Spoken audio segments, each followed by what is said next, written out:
Man, I was surprised, man. I didn't know that, these people would be just as big.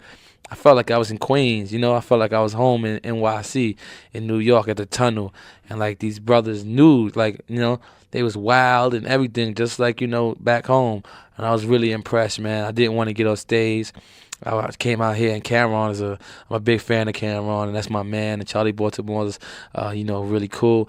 And what happened is they told me when they came out here, they stayed on for 15 minutes, and they got off, and people was really upset. They said that not that their show wasn't tight, it just was that just they came on and left. And I wanted to make sure that I wasn't going to be put in that category. I wanted to make sure if I had to get off stage, they was going to drag me off stage and pull me off stage. It wouldn't be me wanting to get off stage. I wanted to make sure that they knew that I got just as much love for them as they got for me, and I'm with them just as much as they with me. Because you got to give the crowd what they want. It's just like, it's just like me. I look at it as a fan. I don't want to see no guy walk out on stage and just, I want to get into your music, jump, yo, give the people 5, throw shit out. You got to do that shit. You got to give them every single thing they want. You understand what I'm saying? Like, people from the record label was like, this is a free show. Give them 20 minutes and get on the stage. I was like, kiss my ass. You know what I'm saying?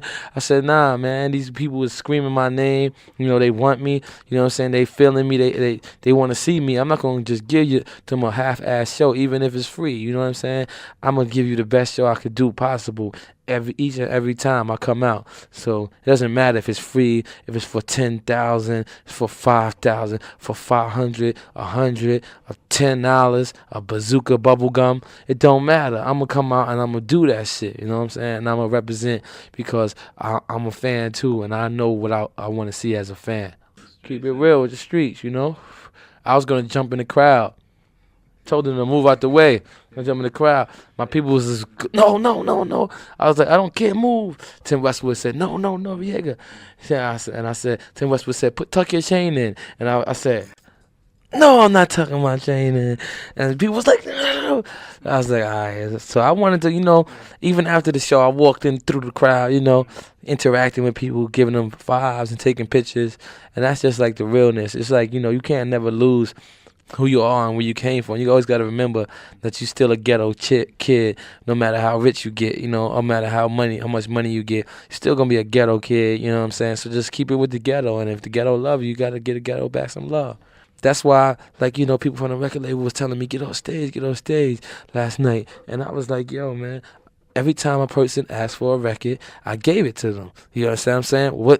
I said, what did y'all just say? And they said, we want to hear Parole Violators.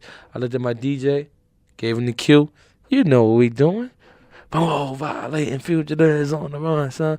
Yo, what did y'all say? Married them out. You know what I'm saying? Because that's what they want. That's what hip hop started out about. The record label was just beefing, like, yo, because you can get a paid show. I mean, you didn't have to give them everything that you could do on a paid show, but I don't care. I go at everything, you know what I'm saying, like it's my last day. So, and that's just how it is, man. And they felt it too, because they seen the record label trying to get me off. They seen like, yo, come on, let's go. And I was like, no. I was like, I'm staying out here with my people. You gotta do that.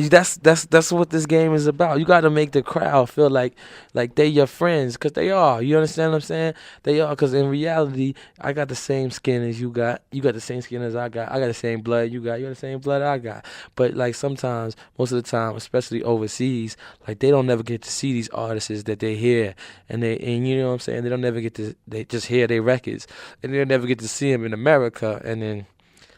I mean, because they don't ever get to see you. It's like in America, they liable to see me in a weed spot or something, just running around, chilling. But out here, it's like once in a lifetime. You got to come out here. Got to make sure that these are your permanent fans, because this rap game is short, you know what I'm saying? So you got to keep it real funky to make sure these people, like, I don't believe in giving you halfway show.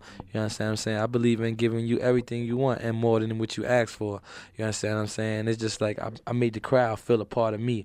Just like, yo, the middle, where the middle at? I went the middle. And they was like, oh, shit, I went N.O.R.E. And my man was like, so I don't care, forget them. I'm with the left. And like, you know what I'm saying? Getting everybody involved. And it was like, I was like, yo, what's up with the people upstairs? And the people upstairs was like, I was like, forget y'all. I need y'all to be wild. You know what I'm saying?